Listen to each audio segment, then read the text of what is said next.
हाँ, यही है हमारा टाइगर। मैं चाहता था कि ये हमारी टीम के बड़े और भारी मेंबर्स से मिले। एक बार सबसे मिलने के बाद हमें जिस तरफ बढ़ना है उस तरफ टाइगर ही हमें लीड करेगा। सॉरी अकरम, लेकिन मुझे थोड़ी हंसी आ रही है। माफ करना दोस्त, पर सारी बातें तुम कर रहे हो। हमारा टाइगर गूंगा है क्या? क्या? नहीं टाइगर, होल्ड होल्ड, तुम्हें कुछ भी साबित करने की जरूरत नहीं है, अकरम ने अभिनव से कहा। वो अभिनव को किसी तरह की परेशानी में नहीं डालना चाहता था। अकरम, मैं जो कर रहा हूं अपनी मर्जी से कर रहा हूं। बलराज जो आज मेरे मुंह पर बोल रहा है, मैं नहीं चाहता कि कल को कोई भी एरा गेरा मेरे पीठ पीछे बोले, अभिनव ने कहा और बलराज की आंखों में देखने लगा। जब अकरम ने अभिनव की आंखों में संजय जैसे तेवर देखे तो उसने गहरी सांस ली और सब ऊपर वाले के भरोसे छोड़ दिया। लगभग 1 घंटे के बाद बलराज अभिनव और अकरम के साथ अपनी प्राइवेट अरीना में आ गया था। ये वही अरीना थी जहां पर बलराज अक्सर लड़ाई किया करता था। तो अकरम मियां, किस पर दाव लगाओगे, मैं या ये? बेवकूफी भरा सवाल है बलराज। टाइगर के होते हुए किसी और पर दाव लगाया जा सकता है क्या? अकरम ने जवाब दिया। बुरी तरह पछताओगे, मुंह छिपाने की भी जगह नहीं मिलेगी, बलराज ने हंसते हुए कहा और रिंग में दाखिल हो गया। दोनों के बीच लड़ाई शुरू हुई और बलराज चिंघाड़ते हुए अभिनव की तरफ दौड़ा। उसने जैसे ही अभिनव पर पहला मुक्का मारा तो अभिनव एक बार को सन्न रह गया। बलराज किसी हाथी जैसा लग रहा था। उसका मुक्का अभिनव की नाक तोड़ता उससे पहले अभिनव को होश आया और उसने अपना सिर नीचे झुका लिया। बलराज का मुक्का खाली गया और वो पलटकर अभिनव को देखने लगा। उसके चेहरे पर हंसी थी। बलराज फिर से भागते हुए अभिनव की तरफ आया। उसने फिर से हवा में मुक्का ताना। अभिनव ने फिर से अपना सिर झुकाया और बलराज की पीठ पर घुमाकर एक लात मार दी। बलराज धक्का खाकर रिंग पर गिर गया। इधर अभिनव दूसरे कोने में खड़ा हो गया था। बलराज को इस बार गुस्सा आया। वो फिर से तेजी से अभिनव की तरफ बढ़ा और अभिनव ने झुककर उसके पैर पर लात मार दी। बलराज अपने आप को संभाल नहीं पाया और फिर से नीचे गिर गया। ये देख अकरम को मजा आ गया। उसने बलराज से कहा, सरेंडर कर दो बलराज, क्यों अपना रिकॉर्ड खराब कर रहे हो? मैं बाहर किसी से नहीं कहूंगा कि तुम टाइगर से हारे थे।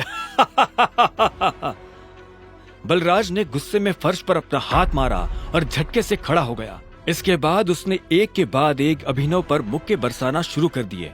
अभिनव ने अपने आप को उसके मुक्कों से बचाया और आखिर में जैसे ही बलराज का मुक्का अभिनव के चेहरे पर पड़ने वाला था, अभिनव ने उसे रोका और बलराज के पेट में एक मुक्का मार दिया। बलराज दर्द के मारे नीचे झुका। इतने में अभिनव ने बलराज के पीछे आकर अपने दोनों हाथ उसकी कमर में कसे और उसे हवा में उठा दिया। ये देख अकरम का मुंह खुला का खुला रह गया था। आखिर में अभिनव ने बलराज को एक पल के लिए हवा में थामा और फिर उल्टा पटक दिया। बलराज के मुंह से चीख निकल गई। ये कहां से सीखा? कहीं से नहीं, ये टाइगर को विरासत में मिला है, उसकी गद्दी के साथ, अभिनव ने कहा। इतने में अकरम ने उसके पास आकर अभिनव को गले से लगा लिया और बलराज को चिढ़ाते हुए बोला, tiger tiger tiger tiger. Balraj की कमर में मोच आई थी, पर उसने हंसते हुए अभिनव से कहा, चलो शराब पीते हैं, आज की पार्टी मेरी तरफ से। इस बात पर अकरम ने कहा, ऐसे नहीं, ऐसे पूछो कि टाइगर, क्या आप मेरे साथ शराब पीना पसंद करेंगे? क्या आप मेरे साथ शराब पीना पसंद करेंगे मेरे टाइगर? बलराज ने कहा और अभिनव के सामने नीचे झुक गया। अभिनव ने मुस्कुराते हुए बलराज को उसके कंधे से पकड़कर ऊपर उठाया और बोला, क्यों नहीं। ठीक इसी वक्त अभिनव का फोन बज उठा। उसने देखा अनन्या का फोन था। हाँ अनन्या, मेरे मम्मी पापा वापस आ गए हैं। जो कुछ भी हुआ उसके बारे में उन्हें पता चल चुका है। वो तुमसे मिलना चाहते हैं। तुम अभी के अभी मेरे दादाजी वाले घर आओ। अभिनव ने फोन जेब में डाला। इतने में अकरम उसके पास आया और बोला, क्या हुआ, सब ठीक है? हाँ अकरम, सॉरी बलराज, लेकिन मैं तुम्हारे साथ नहीं आ पाऊंगा। मुझे अभी अपने ससुराल जाना पड़ेगा। मेरे सास ससुर आए हुए हैं। ससुराल? तुमने शादी कब की? बलराज ने चौंकते हुए कहा। लंबी कहानी है, फिर कभी बताऊंगा, अभिनव ने जवाब दिया। बलराज ने आगे कहा, वैसे अकरम, हमें मोंटी को बुलाकर बता देना चाहिए कि नहीं, अभी नहीं। जब तक चीजें साफ नहीं हो जाती तब तक किसी को भी भनक नहीं लगनी चाहिए कि टाइगर लौट आया है। मोंटी जो कर रहा है उसे करने दो, अकरम ने कहा।